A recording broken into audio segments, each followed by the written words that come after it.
Fred VanVleet taking on the Nets at 7:30 Eastern. Then the Celtics are in LA against the Clippers. Our coverage starts with NBA Countdown at 7 Eastern. To the association, in his new book, Inside the NBA Bubble, a championship season under quarantine, Lakers' Jared Dudley revealed his team was primed for the battle for LA because of Paul George saying, quote, "We hear some of the guys talking about how they're the team to beat in LA. It's fine if Kawhi Leonard says stuff like that. He's defending a championship. But we think it's disrespectful for Paul George, who hasn't won, to put himself on the level of LeBron James and Anthony Davis. This kind of stuff motivates us." Last night, Paul George with the kill him with kindness approach. God bless him. God bless you, Jared Dudley. I don't know what it is. Dudes love throwing my name and stuff, but God bless you, Jared. Stephen A., do you believe Dudley? No. At all. He's a really good guy, really smart guy. And I'm not trying to throw any shade on him, but I don't believe him. And I say that respectfully because I definitely believe it was more about Kawhi Leonard. Let me say this. Paul George is averaging 27 against the Lakers. He did average 26 last year against the Lakers. Paul George is an all-star caliber player. He is not a scrub. And he happens to be one of the nicest people you'd ever meet, to be quite honest with you. Incredibly respectful. He's a professional. He's a good dude. He might have had differences with certain players like a Montrezl Harrell or somebody, but Paul George is a good guy. Let's be very, very clear about that. He's not one of those guys that's an a-hole and he motivates you to really, really come at him night and day because of your disdain for him.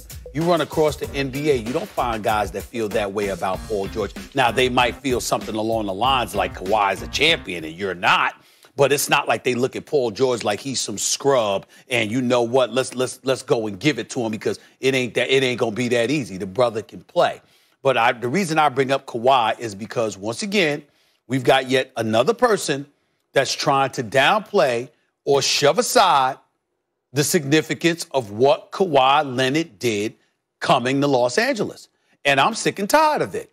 Kawhi Leonard is a superstar caliber player, one of the top 5 players in the game, incredibly respected and feared to some degree because he's such an elite defender when he really focuses on it. We know what Kawhi Leonard could do.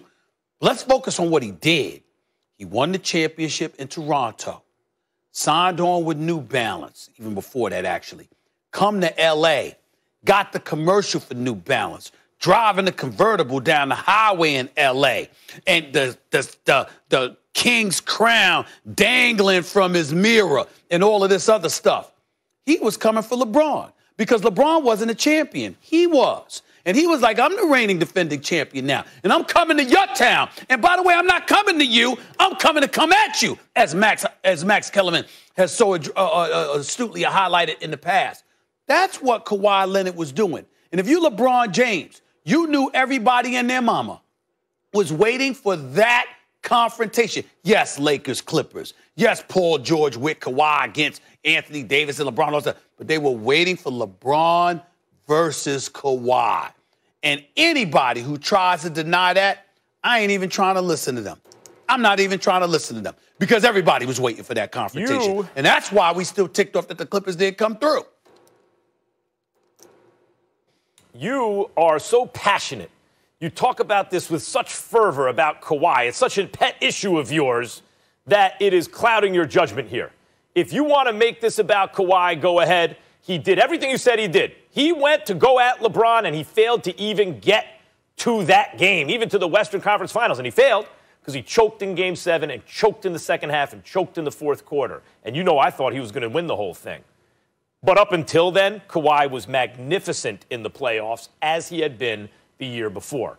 Kawhi plays the regular season at near MVP levels, right? Like maybe a little quarter step behind the very best, and then when it matters most, he's as good as anybody, or better.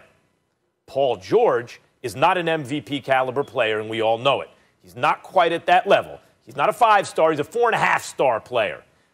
And those guys, if they're going to be Robin to Kawhi's Batman, if a guy like that is going to be the main support to a superstar, or better yet, if he's supposed to be the other superstar, and he's not quite an MVP, if anything, he's got to elevate when it matters most, or at least stay his same self. Stephen A., Paul George, a really nice guy. I've interviewed him a couple times, and I know people who know him. Really nice guy, a good dude.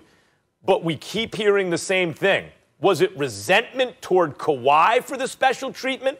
What keeps coming back to me is what people resented was Paul George was given that same special treatment. And they felt he, in particular, did not have that status. And what we're hearing from Jared Dudley now is echoes of that. Stephen A., maybe even if Paul George did elevate, they don't get it done. But at least they got a shot. Last year was not on Kawhi. He deserves the attention, you're right, because he did aim at the king, and he missed.